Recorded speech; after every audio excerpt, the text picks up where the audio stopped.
Vamos então dar início a mais um programa mensal de perguntas e respostas, que desta vez foi intitulado Tempos de Batalha Espiritual.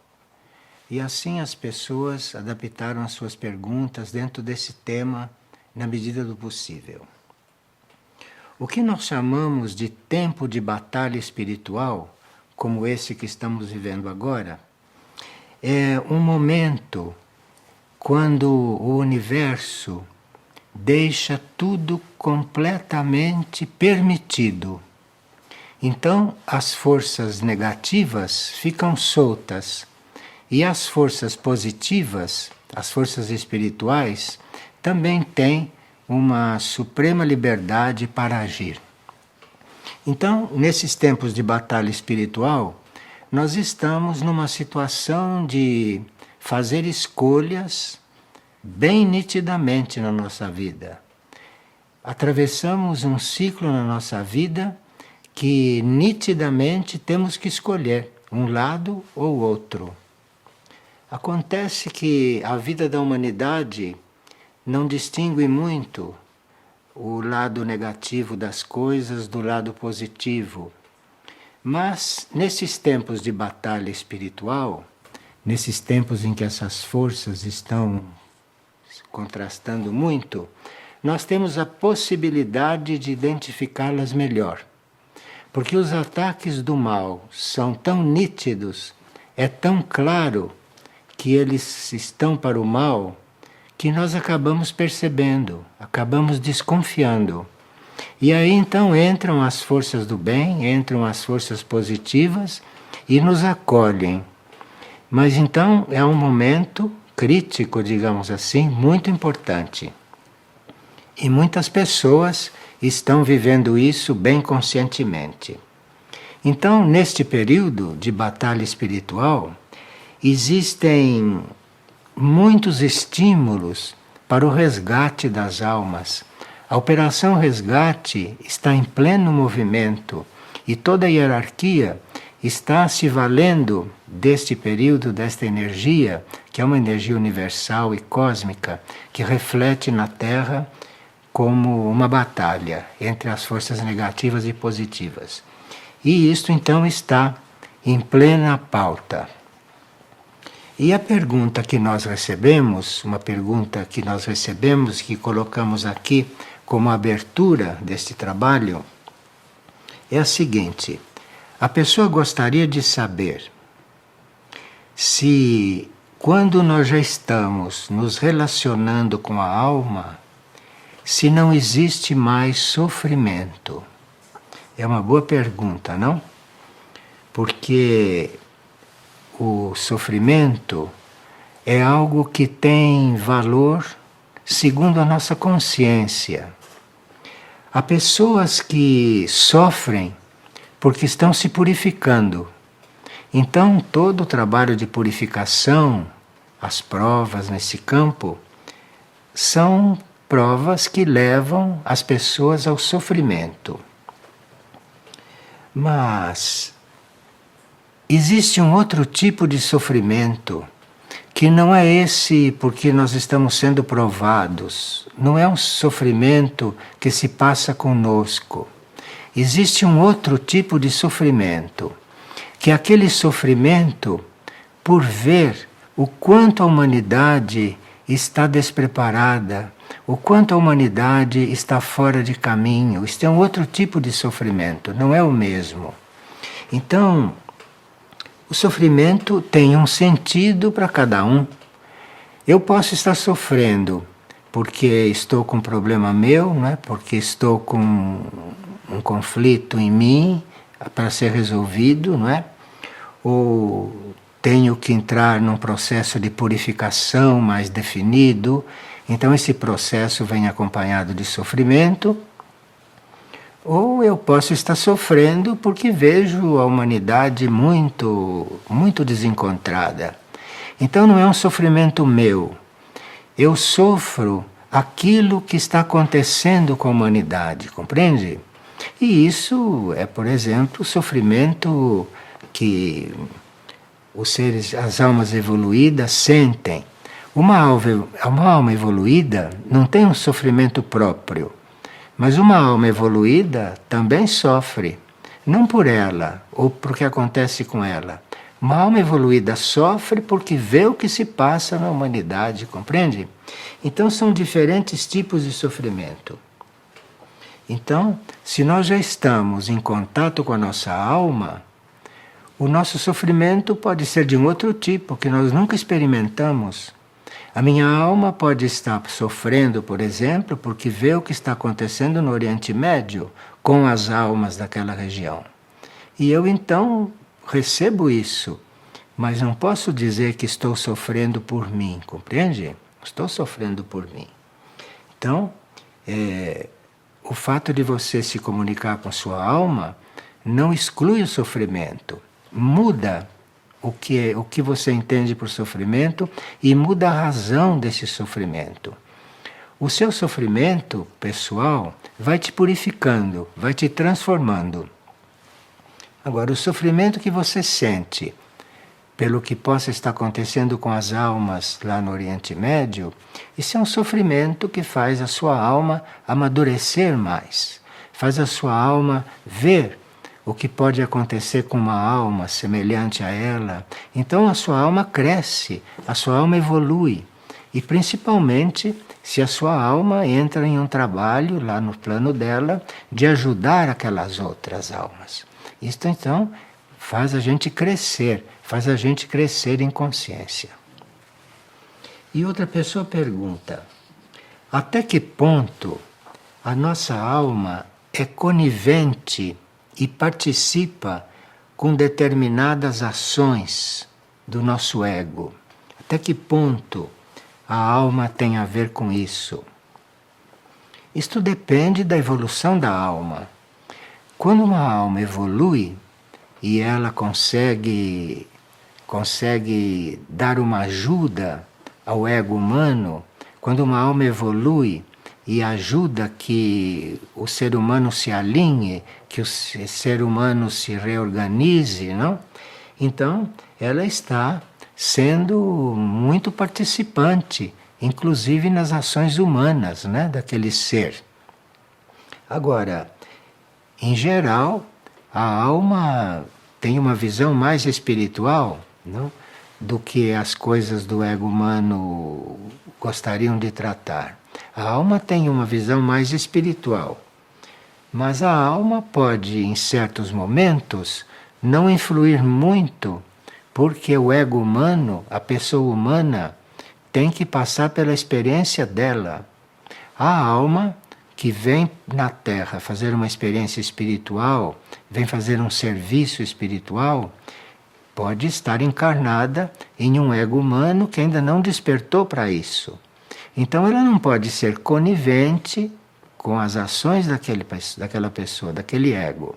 Ela tem que ver a forma de amenizar aquilo, tem que ver uma forma de guiar aquilo, porque pode haver sim uma diferença entre a intenção da alma e a pouca informação espiritual que o ego humano tem de todas essas coisas. Mas neste caso, é um processo da alma procurar alinhar aquele ser, procurar influir ali da forma melhor possível. Mas sempre o livre-arbítrio é da mente, hein? O livre-arbítrio não é da alma, o livre-arbítrio é da mente. Então a alma tem que respeitar o livre-arbítrio da mente. E realmente pode só interferir assim um pouco drasticamente em um caso de grande comprometimento, né, para o ego humano. Então se a alma percebe que vai haver um grande desastre naquela encarnação, que o ego humano vai produzir uma coisa muito grave para a vida evolutiva do ser, então aí a alma pode sim intervir com mais diretamente e com mais, digamos, mais decisão. Mas isso, como se viu, depende da evolução da alma e depende também do estado em que se encontra o ser humano. E uma pessoa gostaria de entender o que acontece em um aborto espontâneo. Quando a mulher não queria abortar, mas existe um aborto espontâneo, porque ela sofreu um aborto espontâneo com 3 semanas de gravidez. E ela ficou muito traumatizada por isso, porque ela estava se cuidando muito bem, ela não tinha responsabilidade nenhuma naquele tipo de coisa que estava acontecendo. Então ela gostaria de saber o que pode ter acontecido, como acontece um aborto espontâneo desta forma, como no caso dela. Veja, existem casos em que se organiza uma encarnação e a alma que deve encarnar naquele momento, deve encarnar naquela oportunidade, esta alma, a uma certa altura, resolve não encarnar. Já estava tudo preparado, já estava tudo organizado, os contatos estavam todos feitos, mas algo aconteceu com aquela alma que ela resolve não encarnar. Então pode haver um aborto, mesmo depois do feto já estar sendo desenvolvido. É a alma que volta, a alma não quer continuar encarnando. Geralmente, esses abortos espontâneos são almas que não conhecemos o processo das almas, né, quando estão lá do outro lado. E elas podem observar certas coisas e resolverem não encarnar. Ou resolverem organizar um outro tipo de encarnação. E ela mesma resolve voltar. Isso chama-se um aborto espontâneo. A não ser quando o aborto espontâneo acontece por causas físicas. Mas pode ser também uma escolha da alma que decidiu voltar, que decidiu não encarnar. E nós nunca saberemos as razões de uma alma, porque a alma está desencarnada e precisaria que houvesse um contato de alma com ela, para saber o que houve. Mas nenhuma mente, mesmo a mente da mãe, a mente dos pais, nunca podem saber por que houve um aborto espontâneo, porque isso são razões da alma. Viu? E quando acontece isso, deve-se ter uma compreensão, porque é muito melhor que a alma tenha se dado conta que não deveria encartar naquele momento por tantas razões e voltar. É muito melhor que ela tenha se dado conta disso do que se ela tivesse encarnado para ser uma alma infeliz, não é? Então, você que passou por essa experiência, que está muito abatida com isso, dê graças por isso estar acontecendo, ter acontecido, porque assim você não sabe se a sua filha ou seu filho seria uma alma infeliz se tivesse encarnado. Você não sabe, você não conhece a história interna dessa alma. E essa decisão pode ser uma questão íntima da alma. Não tem nada a ver com os pais que estão aqui, compreende? Então não fique com culpa a respeito disso, mas libere essa alma e abençoe essa alma por ela ter regressado, por ela ter voltado. Abençoe, porque quando você encontrá-la um dia no mundo das almas, vocês vão ser eventualmente muito amigas.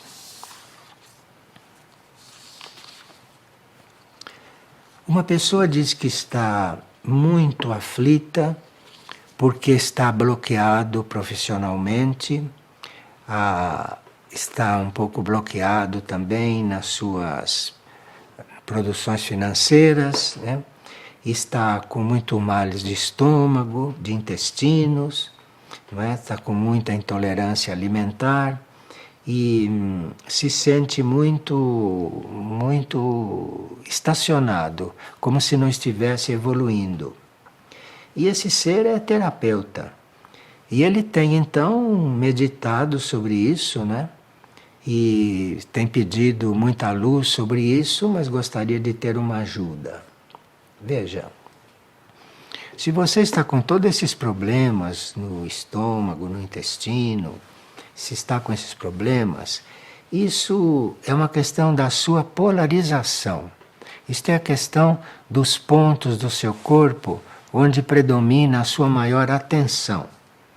Então, se você começa a mudar a sua polarização, isto é, se você deixa de dar tanta atenção para toda esta parte abdominal, não é? Para esta parte digestiva, se você trata bem toda essa parte, todo esse setor, mas se você não está com a sua consciência concentrada aí, da cintura para baixo, então se você não está com a sua consciência concentrada aí, você vai subindo com a sua consciência do abdômen para a região cardíaca.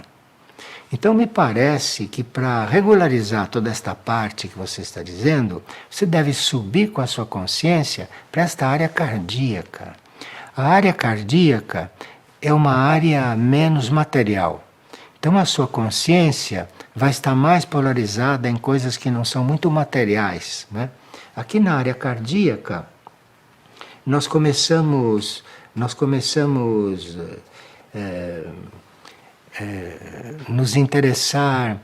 interessar fraternalmente pelas pessoas, não nos envolvemos mais com tanta coisa material. Se você se coloca na área cardíaca, como intenção mesmo de ficar aqui na área cardíaca, vai mudar muita coisa. E do abdômen para o cardíaco, a sua atenção, vai mudar muita coisa. E assim você vai compreendendo que se você tirou a sua consciência de uma área e colocou na outra, você pode querer colocar a consciência numa área até mais alta. Então você vai se preparando para ter a sua consciência mais localizada na cabeça, mais localizada no alto da cabeça. Não tanto nessa área cardíaca, aonde se sente muitas emoções, mas você vai transcendendo isso e vai trabalhando o seu pensamento, vai mudando os seus pensamentos materiais, práticos, vai dando um ar espiritual para esses pensamentos, vai se interessando pela vida espiritual das pessoas. Você que é um terapeuta, sabe distinguir bem quando uma pessoa está localizada no baixo diafragma, ou quando ela está localizada no peito, aqui na área cardíaca, ou quando ela já está localizada numa área mais mental. E você procure desenvolver isso em você. E quando o seu pensamento, a sua atenção se voltar para uma dessas áreas, você mude o seu pensamento, você suba com ele. Suba e você vai então ver que isto vai mudar. E quando a gente procura colocar a atenção mais para cima, no alto da cabeça, distribuindo um pouco a nossa energia entre a área cardíaca e a área da cabeça, nós vamos mudando o nosso modo de tratar as pessoas, vamos mudando o modo de nos dedicar às coisas. E você, como terapeuta, vai pesquisando isso. Você vai ficar numa área, sobe para outra, depois sobe para a cabeça, e você vai ver que você vai se tornando muito mais impessoal. E ficando impessoal não quer dizer que fique desinteressado pelas pessoas e pelas coisas, não. Mas se você for impessoal, você vai ver melhor as pessoas e vai ver melhor como ajudar as pessoas. Desde que você não fique mais tão concentrado em você, mas que você fique mais cuidando das pessoas, não é? Do que se preocupando com você. Mas eu acho que é isso que se trata e talvez tudo comece a se desbloquear depois. E uma pessoa diz que está ligado muito ao trabalho de Liz Fátima. E ela, desde moça, desde jovem, começou numa linha espiritual no caminho oriental. E ela militou bastante no trabalho de Yogananda, que é um trabalho muito positivo, como vocês sabem. Militou bastante nesse trabalho de Yogananda. E lá ela se habituou com o que ela chama de meditação silenciosa. trabalho de Yogananda se baseia nisso. E depois que ela conheceu este trabalho, não? Esse trabalho no qual nós estamos, ela se interessou muito pelas aparições de Maria, etc., e viu que nesse trabalho se propõe mais a oração operativa. E ela está vendo dificuldade de passar da meditação silenciosa, na qual ela foi criada, para a oração operativa. Isso são formas de orar. Há muitas formas de orar, há muitas formas de se colocar a pessoa em sintonia com seu mundo interno. E tanto a meditação silenciosa como a oração operativa vão chegar no mesmo ponto. Acontece que há aqueles temperamentos que preferem a meditação silenciosa. E como Yogananda lançou esse trabalho com base na meditação silenciosa, quem é silencioso e quem quer entrar por esse caminho procurou o trabalho dele. Acontece que nós estamos lidando com um grupo muito planetário, e, portanto, um grupo heterogêneo e, portanto, um grupo que necessita de um trabalho quase físico quando ora, não? Diferente da meditação silenciosa. Precisa de um trabalho quase físico quando ora, precisa de cânticos, precisa de mantras. E isto é uma forma de oração, isto é uma forma de se estar na vida espiritual. Tão boa quanto a outra, não? Agora, se você já está habituado com meditação silenciosa e você, quando participa dos grupos aqui, encontra essa oração operativa, encontra esse trabalho operativo, você procure se adaptar a isso e não precisa abandonar a sua meditação silenciosa por causa disso. Você vai ficar muito mais enriquecido, vai ficar muito mais flexível, não é? Se fizer os dois trabalhos. Porque há certos momentos em que a oração operativa é muito forte e muito própria para certos momentos. Principalmente para momentos em que se tem que fazer exorcismos, não?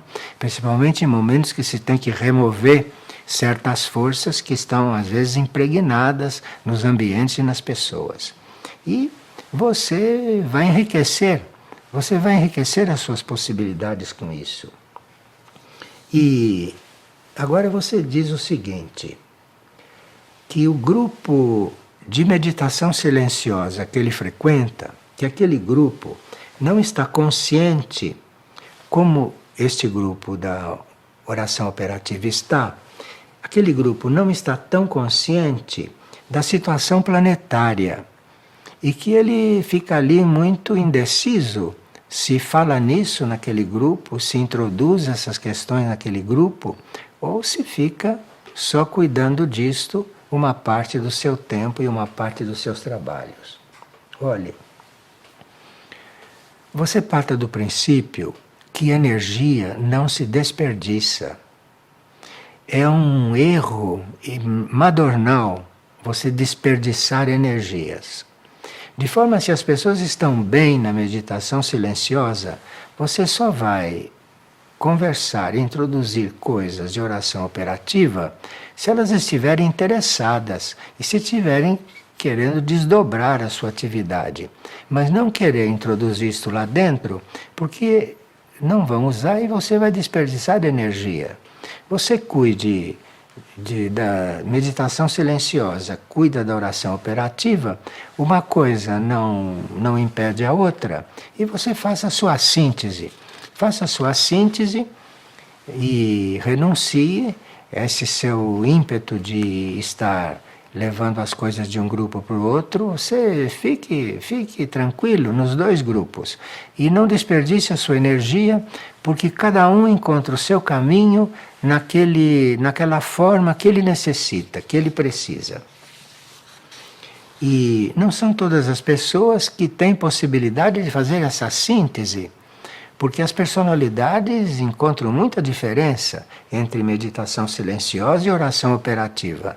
E se alguém consegue fazer essa síntese e fazer as duas coisas quando se trata de servir aos grupos, isto é muito importante. Então não se preocupe com isso e não se preocupe por estar fazendo as duas coisas. Você não está traindo ninguém. Você não fale de um grupo dentro do outro. Você fique fazendo as duas coisas por sua conta e cresça em consciência. E depois sua alma vai lhe dizer que passos você vai dar. Bom, e esta pessoa, uma outra pessoa, diz que diante do que acontece no meio ambiente, principalmente do que aconteceu aqui em Minas Gerais com o Rio Doce e tudo isso, ela ficou muito abalada com isso e percebe que existe um descaso da humanidade por tudo isso, pela natureza, e que ela se sente muito afetada quando ela percebe o desmatamento, quando ela percebe a destruição que a humanidade faz sobre este planeta, não é? E ela pergunta como pode ajudar, né? E ela pergunta por que as naves não aparecem e por que as naves não orientam tudo isso, não se envolve com essas coisas. As naves dos nossos irmãos extraterrestres, que ajudam muito a Terra, não como se sabe. Veja, as naves ajudam permanentemente o nosso planeta. Mas numa hora que as naves começarem a emitir doutrinas, vão ser todos contra elas, sabe? Então as naves vão continuar trabalhando em silêncio, como trabalham. As naves vão fazer o que elas puderem para manter a situação da Terra mais ou menos equilibrada. Você sabe que há naves submarinas que cuidam de limpar o Oceano Pacífico, que já estaria morto se não houvesse quem tirasse aquele lixo todo de lá, porque o Oceano Pacífico virou uma lata de lixo dos continentes e as naves estão tratando de tudo isso. Mas como ninguém está vendo, ninguém sabe, os governos não estão participando disso, então as naves continuam trabalhando como sempre, mas estão trabalhando em silêncio. Trabalhando em silêncio para não despertar aqui na Terra animosidade. Eu estou falando isso num programa em que muita gente está ouvindo, porque não é proibido falar isso. Nós temos muitos livros que explicam o que as naves fazem aqui. De forma que uma nave não pode chegar aqui e ficar pregando uma doutrina, não é? As naves têm que ajudar que o planeta não seja destruído no âmbito que elas puderem. E um dia nós despertaremos para tudo isso. E um dia nós despertaremos para a existência de nossos irmãos extraterrestres, que sabem mais coisas do que nós, não diga-se de passagem. Então aqui você não espere que as naves influam nesse sentido, a não ser para fazer esse trabalho silencioso de manutenção. E depois, se você quiser ter algum contato com elas e tudo, não é quando você quer que elas contatam.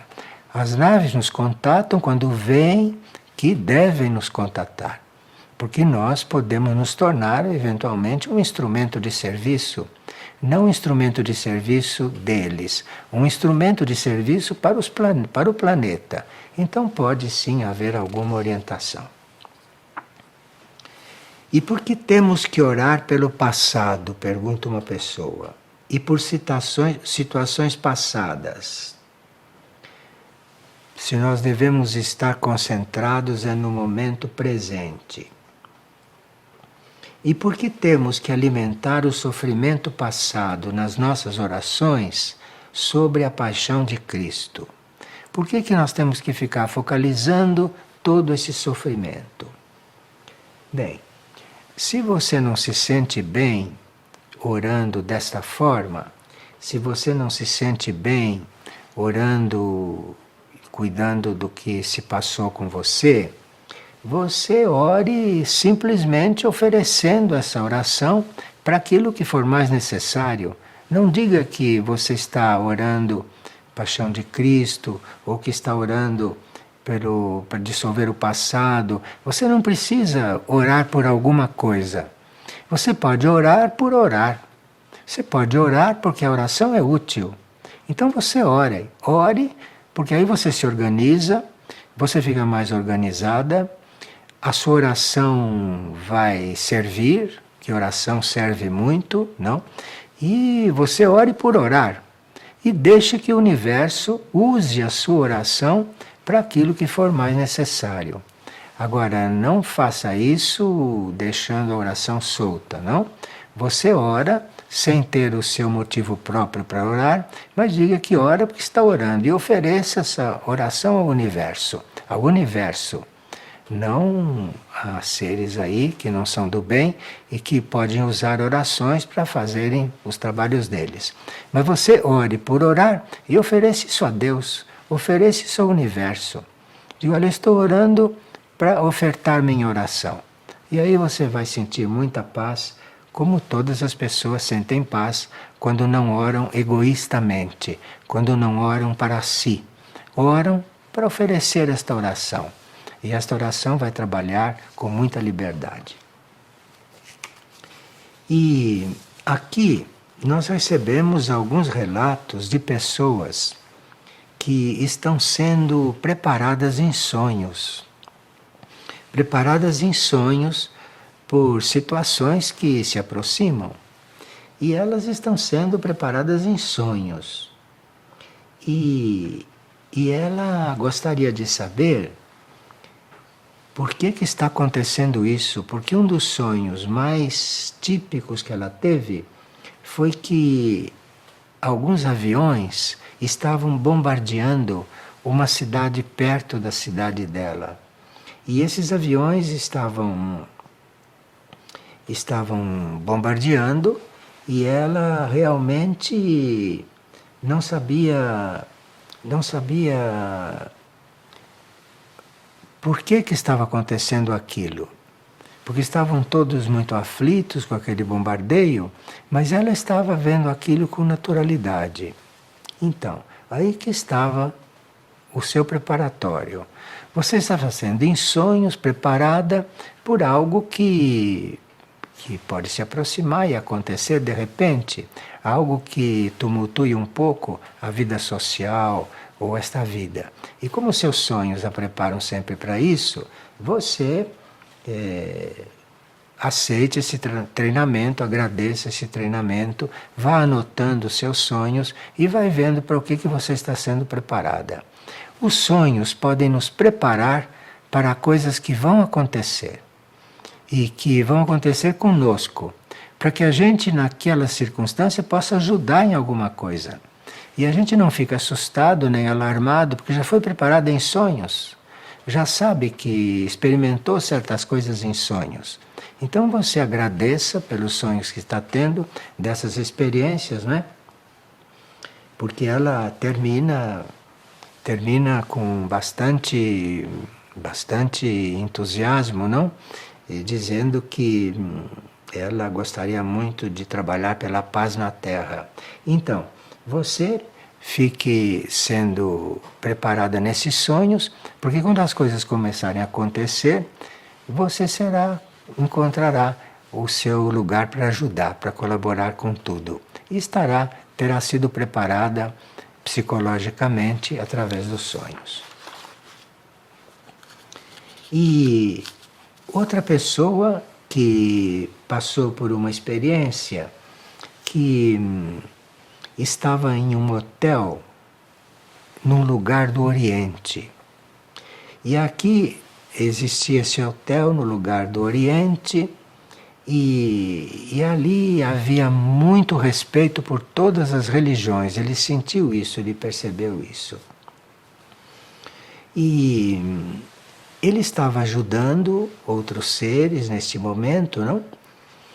E ele perguntou se aqueles que estavam desencarnando, porque lá no Oriente havia pessoas desencarnando, havia pessoas em dificuldade, e ele então não sabia o que estava fazendo ali. E ele viu que aqueles que partiam, às vezes partiam para outra vida sem uma assistência espiritual. E ele então percebeu isso através dos sonhos. Então veja que os sonhos nos preparam para muita coisa. Nos preparam para muita coisa e ele também está se inclinando para um caminho mais espiritual, evolutivo e de ajuda ao próximo.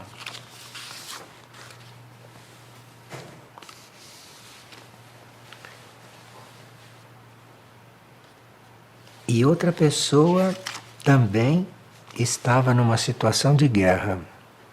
Interessante como com esses fatos no Oriente Médio, como isto no plano astral se difunde e como no plano astral os corpos astrais começam a participar de coisas semelhantes, hein? Veja o que uma guerra pode fazer também nos planos astrais, nos planos internos. E esse então se encontrava em uma situação de guerra e havia um grupo de resistência e o outro grupo que era o contrário. E começou a haver então muitos bombardeios, não? E ele encontrou lá no plano astral seres que ele conhece aqui e que estavam lá também. E uma delas estava lá trabalhando. Então veja como o nosso mundo de sonhos é importante que se revele. Porque muitas vezes nós tomamos consciência de algo que estamos fazendo, que estamos vivendo durante o sono, durante o sonho.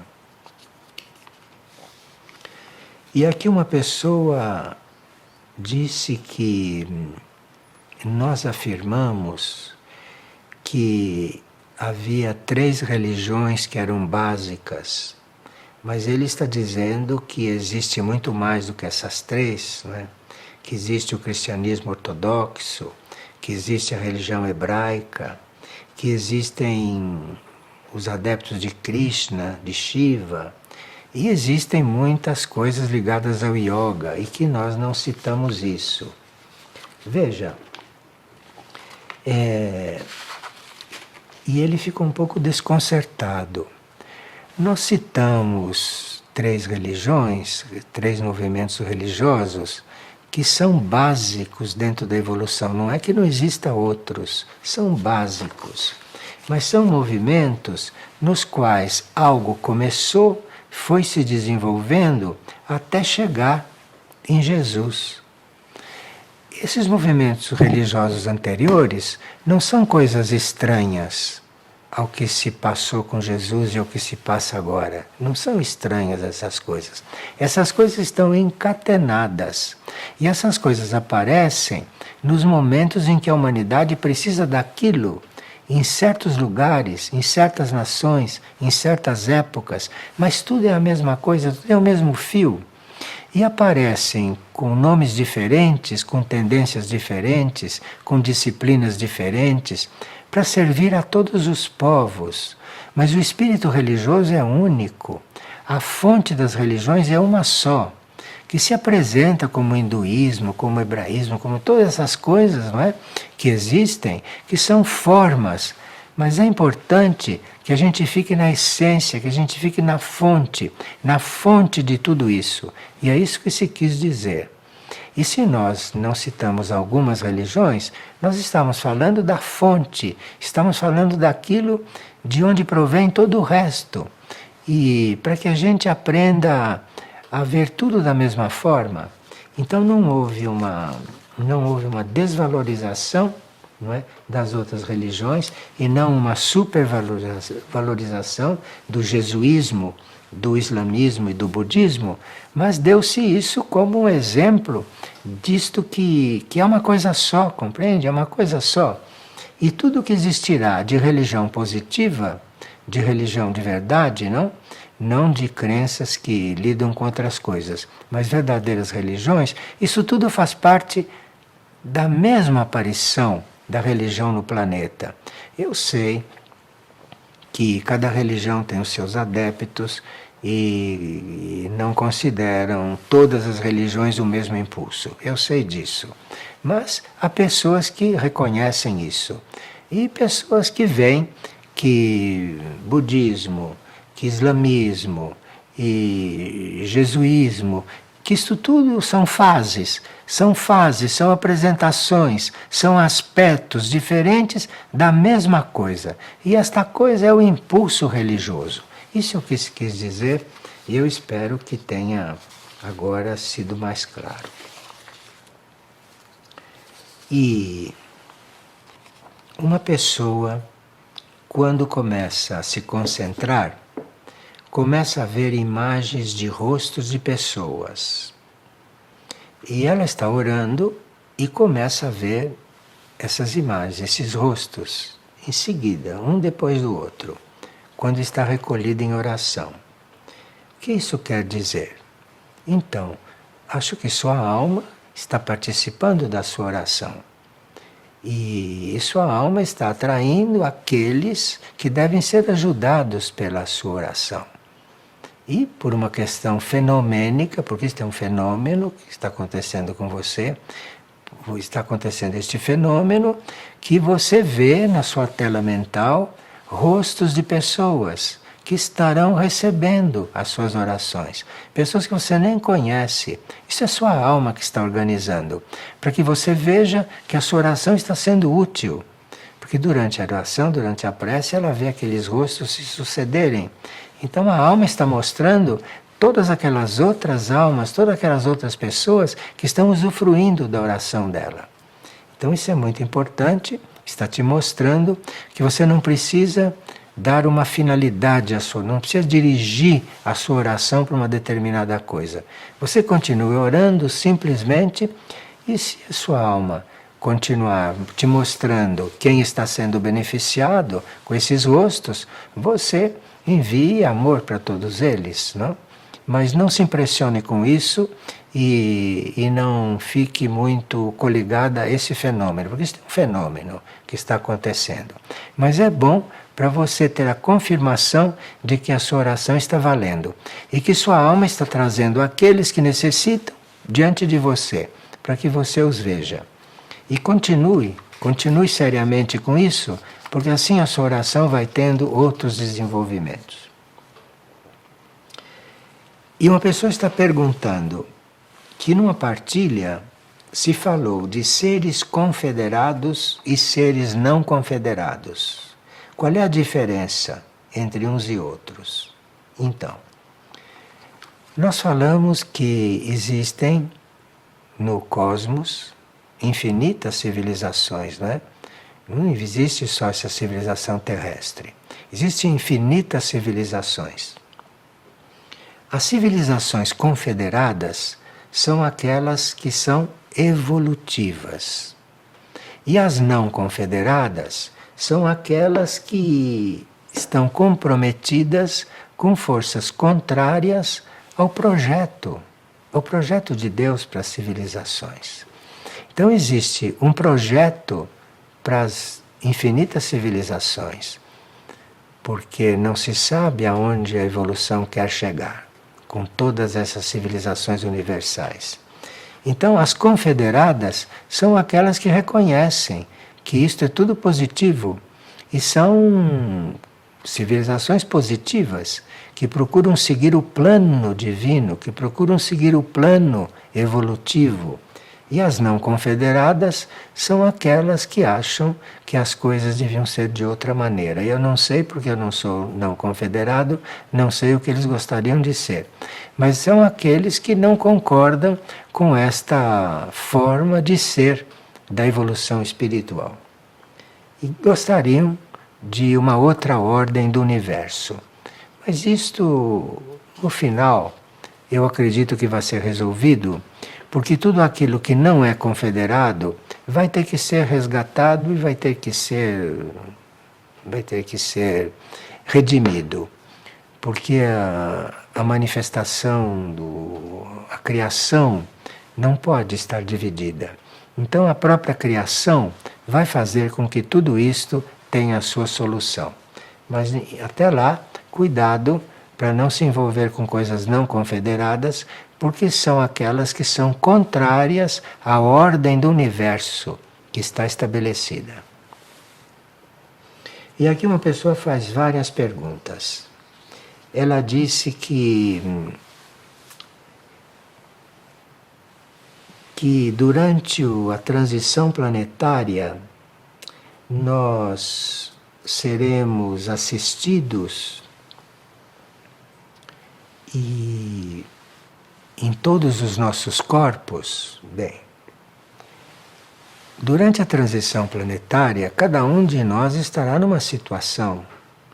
E como existe a Operação Resgate, existe essa operação que está cuidando de tudo que acontece na transição planetária, tudo que acontece conosco, inclusive. Então, estamos sendo cuidados do nosso ser todo, do nosso ser todo. E ele pergunta: serão retirados os escolhidos? Serão retirados e depois repostos na Terra? Está fazendo várias perguntas nesse sentido. Bom, as naves retirarão aqueles que devem ser retirados, e ela sabe se são alguns corpos ou se são todos os corpos, e isto tudo está preparado. Agora, durante todo esse período de transição, não é? Nós temos que ter um trabalho de estar sintonizado com a própria Operação Resgate. Você não está sintonizado com ninguém. Você está sintonizado com a Operação Resgate. E você fica então disponível para ajudar nesta Operação Resgate. E não se preocupe com o que vai acontecendo e o que vai ser destas almas. Você colabora, você mantém a paz e a ordem onde você está, ajuda aqueles que precisam e entregue ao universo, porque é o universo é que vai se encarregar de dar destino às coisas, não somos nós. Então, naqueles momentos, nós vamos ter que estar ajudando, vamos ter que estar auxiliando, mas não querendo dar destino para as coisas, compreendem? Porque aí as coisas terão o rumo que o universo quiser. E ele pergunta também até que ponto a internet devemos estar coligados com ela. Olhe, você use a internet só quando for imprescindível que você use a internet.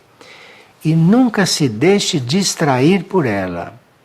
Porque a internet começa a te distrair de forma que você não se alinha mais depois disso. Você fica um distraído. Você fica uma pessoa toda dispersa se começa a frequentar demais a internet. Porque a internet tem o seu lado positivo no campo da comunicação, mas tem o seu lado negativo, porque as forças involutivas a usam decididamente para tirar todo mundo de caminho se puder. De forma que não é proibido usar a internet, porque para alguns a internet hoje é um objeto de uso, não é? Imprescindível. Mas você tome cuidado para usá-la o mínimo necessário, só quando for imprescindível, como não puder usar outro meio, e cuidado para não se distrair com ela. Porque às vezes você liga uma coisa, começa a aparecer outra, e você vai para outra, e você acaba saindo de você mesmo. Você não é mais você depois disso. E aí essas forças entram e vão fazer o que quiserem de você. Então a internet é um mal necessário. Então você usa isto da forma mais consciente possível, né? E sem se deixar distrair. E ela está pedindo também uma orientação a respeito de mantras, que mantras usar. Olha, eu estou lhe mandando um caderno de mantras pelo correio. E depois ela quer também saber se ela perceber que existe um chip introduzido no corpo dela. Esta é uma pessoa que está a par dessas coisas. Se tem um chip introduzido no corpo dela, como é que que ela faz com isso, porque ela não sabe nem como localizá-lo. Um chip são corpos estranhos que as forças do mal podem colocar num corpo e a partir daquele corpo estranho ali dentro ela começa a irradiar muitas coisas e que se espalham pelo nosso ser. Bom, esqueçam isso e vamos responder só para esta pessoa. E claro que se você sente que está com um chip no corpo, você peça ajuda às hierarquias espirituais. Você não procure ninguém para tirar este chip, porque precisa ser gente de muita confiança. E gente que saiba lidar com isso. Gente que seja clarividente. Então, se começar a surgir pessoas na terapêutica que começam a extrair chips, você não compareça nisso. Não se envolva nisso. Se você está sentindo algo diferente no seu corpo, você peça luz, peça ajuda para a hierarquia espiritual, espiritual do planeta, que eles podem desativar isto na hora que você pedir. Se você estiver pedindo, realmente com bastante intenção de se liberar. E saiba que não procure ninguém para retirar chip, se é que você está percebendo que tem. Você chame a hierarquia espiritual nas suas orações, entregue a hierarquia espiritual, entregue aos colaboradores divinos que você conhece, não? Jesus, Maria, São José, Antoine, que você chame um colaborador divino e peça que ele cuide dos seus chips. E virão as hierarquias que cuidam disso em um instante. É possível que nesse momento até já tenham tirado os seus chips. Mas não se envolva com coisas científicas nesse sentido aqui na Terra. Bom, uma pessoa pergunta o que é o mistério da Divina Trindade. O que nós chamamos de mistério da Divina Trindade não é mistério nenhum para quem compreende a Divina Trindade. É mistério só para quem não compreende. Então diz que é um mistério. E para a maioria é mesmo um grande mistério. Mas é um mistério que é mistério para nós, porque nós ainda não sabemos o que é. Mas não existe nenhum segredo fechado no cosmos, sabe? Se nós sabemos que existe a Santíssima Trindade e que para nós é um mistério, eu espero que daqui a pouco não seja mais, não é? Porque essa Santíssima Trindade está representando, não, o lado positivo da criação através do que se chama de pai, não? Depois aquilo que se chama de mãe é o lado feminino da criação, não é? E o filho que veio dos dois, do pai e da mãe, este filho deve ser um andrógeno, não? Então, por isso que a gente diz que a Trindade é o Pai, a Mãe e o Filho Jesus, porque Jesus representa o Filho andrógeno, que não é mais masculino nem feminino, é o símbolo de uma coisa muito elevada, uma coisa muito evoluída, não é? E que tudo junto forma uma unidade. E ele quer saber se a palavra Mirnahe nos aproxima deste mistério. Mirnahe quer dizer essência do Espírito Santo. O Espírito Santo faz parte da Trindade. Então, Mirnahe, que está escrito em torno da cabeça de Maria, isso quer dizer que ali está a essência do Espírito Santo, ali está a essência de uma parte da Trindade. Mas isso tudo são coisas para você colocar no seu coração e não ficar elucubrando com sua mente, porque a mente faz desastres com essas coisas. Eu estou respondendo porque há muitas pessoas que estão para se coligar com a Santíssima Trindade e que têm preconceito contra isso, porque não sabem o que é, porque é considerado um mistério, mas não tem mistério nenhum. É mistério porque não sabemos o que é. Mistério para nós. Mas não tem nada de mistério, porque tudo no cosmos é muito claro e muito aberto. Nós é que temos que chegar a compreender isto. Então, Santíssima Trindade é aquele Pai que representa a criação, não?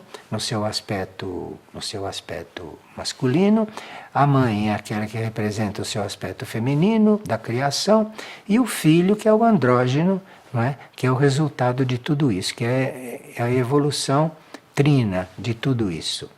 Mas não se preocupe com isso e continue orando para a Trindade, que é o que é mais importante. E aqui, uma pessoa está querendo ela está querendo os materiais de Michuk, essa hierarquia, porque Michuk tem muito ensinamento a respeito de amor puro, de cura, de perdão, de unidade, de fraternidade. E ela gostaria de estar mais informada a respeito de tudo isso. Então, eu vou mandar para vocês pelo correio algumas gravações de Michuk. E ela diz que as apostilas de Michuk não estão na internet. Não estão na internet porque as apostilas de Michuk são especiais para os monastérios. Então, é para os monastérios, nos monastérios que elas circulam. Mas não é nada de secreto, porque eu falo delas nas partilhas, a gente explica nas partilhas, e Madre Maria Shimane também explica as coisas de Michuk. Enfim, não é nada de secreto. Apenas não está publicada como as de Jesus, de Maria e de José, não estão publicadas, porque as de Michuk visam em especial os monastérios. Apesar de que a gente também procura informar a todos a respeito destas apostilas. E a pessoa diz: como auxiliar da melhor forma Maria? Porque Maria disse numa aparição que a finalidade é resgatar a todos. E ela ficou muito tocada por isso e quer saber como auxiliar. Maria pede orações. Você faça orações, ofereça a Maria para ela usar as suas orações. Porque há certas coisas que o universo só pode realizar aqui na Terra se algum ser humano ou um grupo de seres humanos pede que aconteça. Há certas coisas que não são exatamente do plano deste momento, mas que se um número considerável de seres pedirem, então isso pode sim acontecer. Porque Maria, segundo o que ela está dizendo aqui, estaria disposta a resgatar a todos. Então é isso mesmo. E você disponha que eu mando para você algumas gravações de Michuk, que aliás estão na Erdim disponíveis.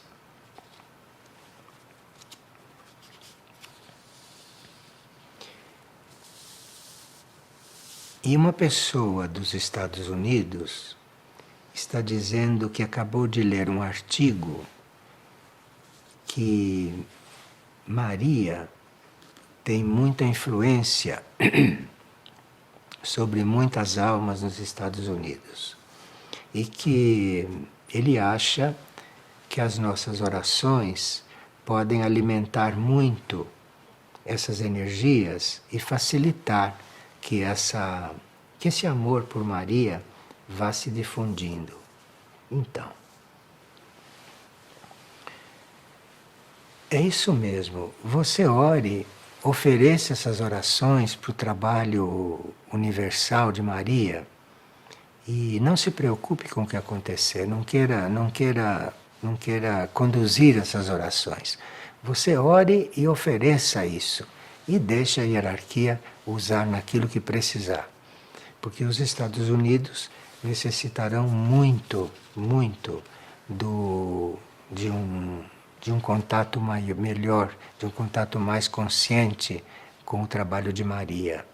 Vão necessitar muito, porque Maria visa, entre outras coisas, visa libertar muitas almas que estão presas no plano astral por causa do ódio que desenvolveram na época da escravatura.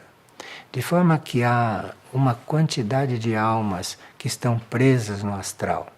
E Maria está fazendo um trabalho de libertação, inclusive destas almas. Portanto, ore sim pelo trabalho dela aí, que vai ser bem empregado. Vão auxiliar que muitas almas de antigos escravos sejam libertas da situação em que foram colocados. E isso vai ser muito bom para a nação americana, sem dúvida nenhuma.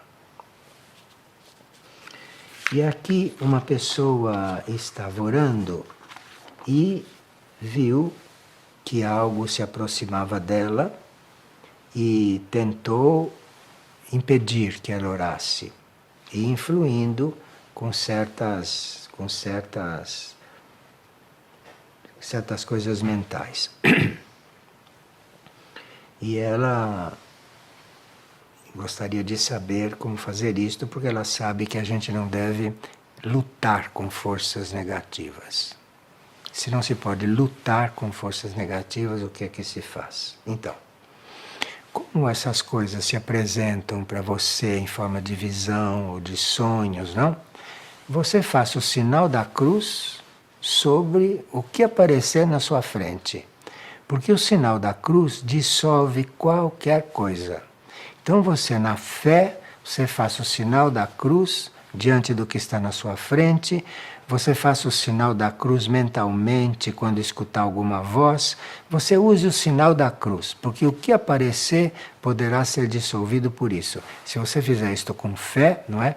E realmente com força, colocando aí a sua intenção.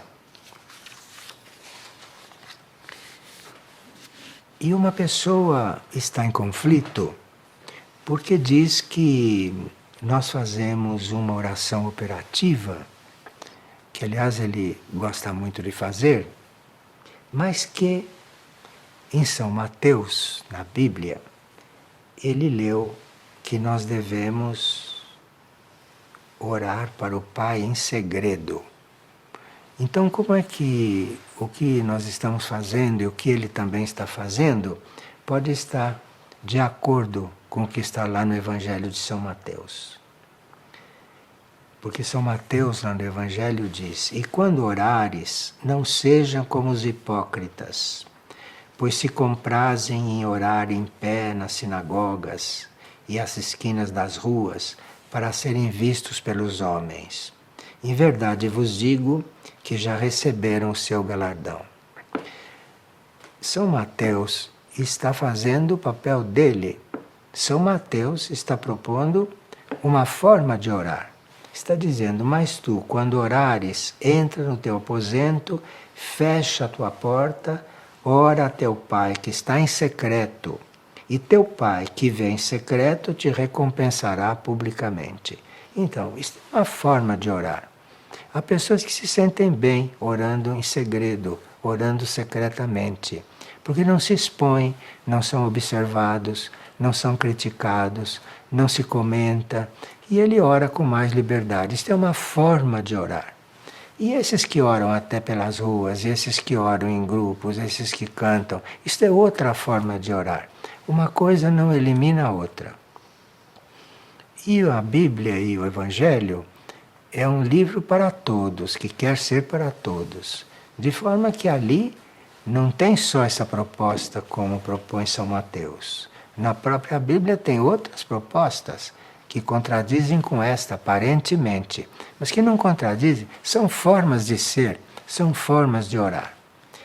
E da Bíblia, você retire aquilo que te diz respeito, aquilo que vai te ajudar, e deixe o resto, porque o resto é para as outras pessoas. Porque a Bíblia foi um livro traduzido, um livro que foi muito manipulado, de forma que ali você retire o que te diz respeito e não se ocupe do resto, porque o resto pode estar ali para outras pessoas. Agora, a orientação que nós temos nesse momento é que a gente se ocupe de ler e de estudar as parábolas de Jesus no Novo Testamento. Isto é o que nós estamos convidados a fazer agora. Porque ali nas parábolas existe a forma de ser de Jesus, existe a forma de trabalhar de Jesus, existe a forma que ele servia. E isto é o que nos interessa neste momento. Não são as coisas ocultas da Bíblia ou as coisas que foram manipuladas. As parábolas estão ali para nós vermos uma forma de servir, uma forma segura de servir. E ali aprendemos muitas coisas nas parábolas.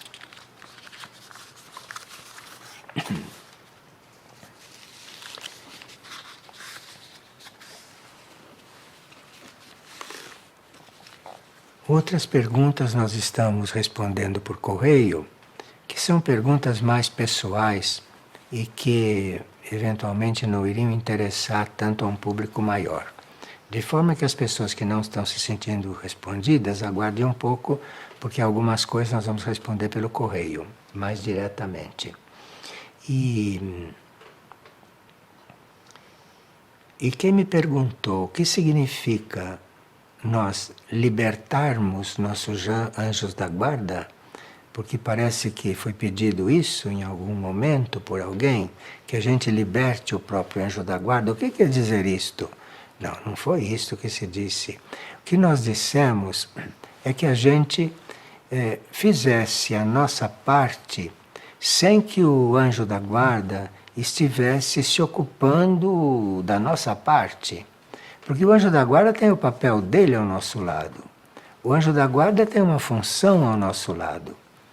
E se ele começa a cuidar de coisas que nós deveríamos fazer, que nós deveríamos assumir, alguma coisa do trabalho dele vai ficar prejudicado. O anjo da guarda, esse representante do reino angélico que nos acompanha sempre, hein? Ele está ali para fazer o que o reino angélico pode fazer em benefício da nossa evolução. E se nós começamos a ocupar o anjo da guarda com coisas concretas, com coisas vivenciais, com coisas que nós deveríamos resolver, isso está deixando ele preso a certas coisas que ele podia estar sendo liberado, para poder fazer coisas que nós nem imaginamos, que nós nem temos noção do que é, e que só ele pode fazer.